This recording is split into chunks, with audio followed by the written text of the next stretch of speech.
जय हिंद दोस्तों, स्वागत है आपका आपके अपने YouTube चैनल चुनू जी के सेंटर पर।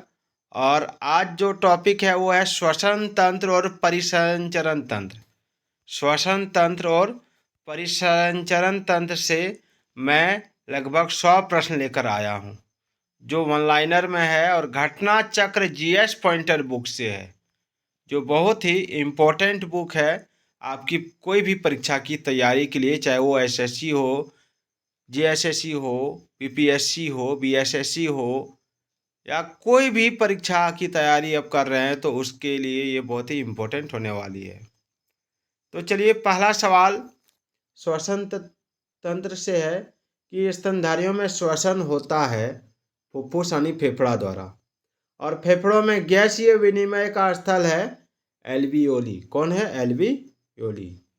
श्वसन क्रिया में वायु के घटक कार्बन डाइऑक्साइड, ऑक्सीजन, जलवाष्प एवं नाइट्रोजन में जिसकी मात्रा में कोई परिवर्तन नहीं होता है तो वो है नाइट्रोजन। कौन है? नाइट्रोजन। याद रखिएगा।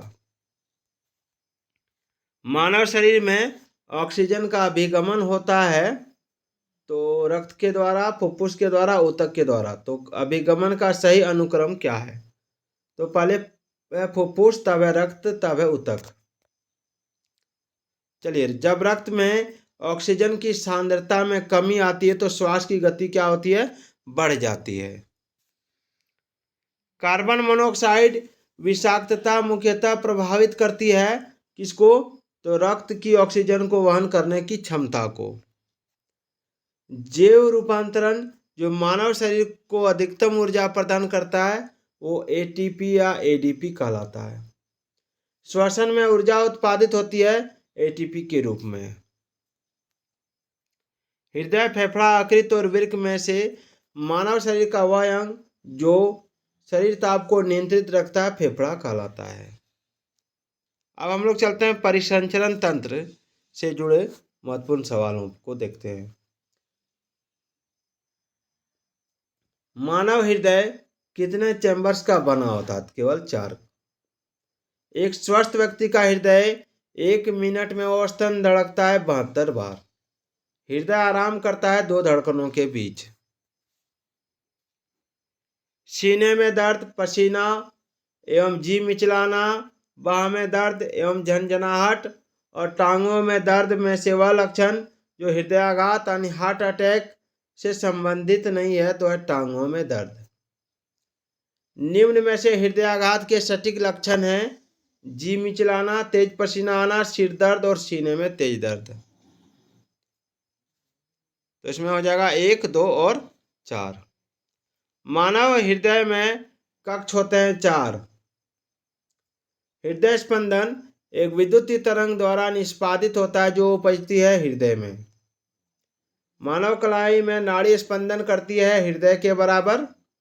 और एक स्वस्थ वयस्क मनुष्य में रक्त का कुल परिमाप होता है 5 से 6 लीटर। रक्त होता है एक संयोजी ऊतक। हीमोग्लोबिन है मानव रक्त में पाए जाने वाला पदार्थ। हीमोग्लोबिन के संबंध में सही कथन है या कुछ अम्लीय होता है? सही कथन क्या है? कि यह कुछ अम्लीय होता है। रुधिर वर्णिका के संबंध में निम्नांकित कथनों में से सही कथन चुनना है आपको। यानी इसमें लोह होता है,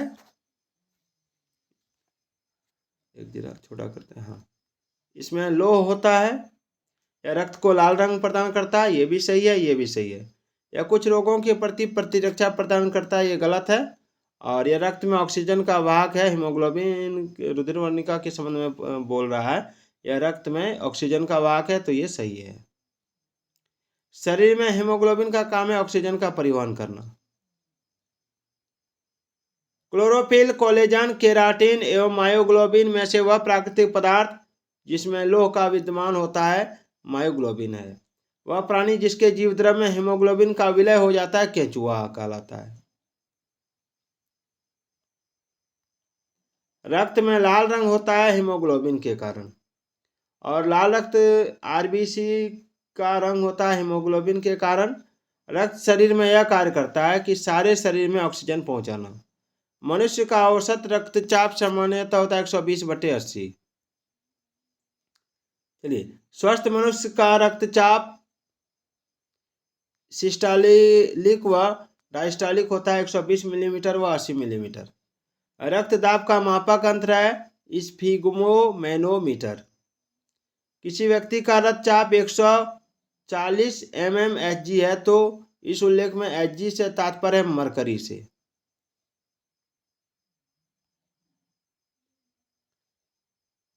जब एक व्यक्ति वृद्ध होते जाता है तो सामान्यतः उसका रक्त का दाब बढ़ जाता है। नीचे 4 व्यक्तियों के रक्तदाब का मान दिया जाता है। श्रीमती का 90/60, श्री का 160/180, सॉरी 160/120 और श्री का 120/80 और श्रीमती का 140/100। तो इसमें रक्तदाब सामान्य है किसका, तो श्री का 120/80। हमारे शरीर में रक्त का दाब होता है वायुमंडलीय दाब से अधिक। मानव रक्तदान के लिए वह रक्त समूह जो सर्वात्रिक दाता है, यूनिवर्सल डोनर होता है, तो वो समूह है। अभी कथन दिया है ए बी रक्त समूह के लोग सार्वभौमिक प्राप्तकर्ता होते हैं। कारण रक्त समूह ए बी की लाल रक्त कोशिका में कोई एंटीजन नहीं होता है एवं इसलिए अन्य किसी रक्त समूह के साथ समूहन नहीं होता है। तो ए सही है परंतु आर गलत है। वर्ग ए बी रक्त वाला व्यक्ति किसी ऐसे व्यक्ति का रक्त ले सकता है जिसका रक्त डैश वर्ग हो, कोई भी वर्ग हो। तो सार्वभौमिक स्वीकार्य रक्त समूह है ए बी।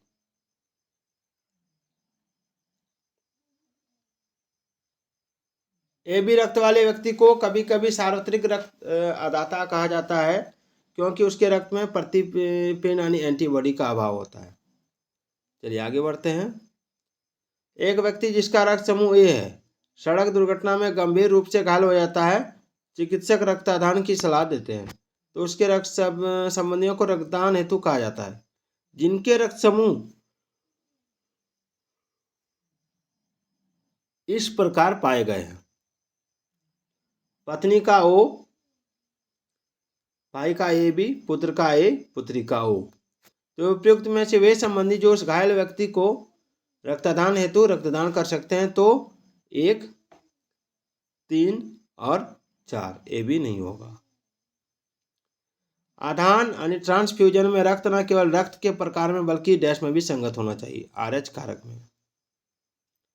एक मनुष्य दुर्घटनाग्रस्त हो जाता है तो उसके रक्तदान की आवश्यकता होती है किंतु उसके रक्त समूह का परीक्षण करने का समय नहीं है वह समूह जो उसे दिया जा सकता है, ओ।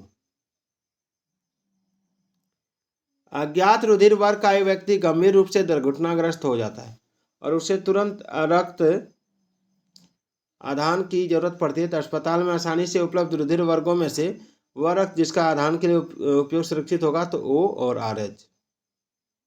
ORH रक्त समूह की खोज की तो कार्ल लैंडस्टीनर ने। RH कारक का नाम संबंधित है एक प्रकार के बंदर से।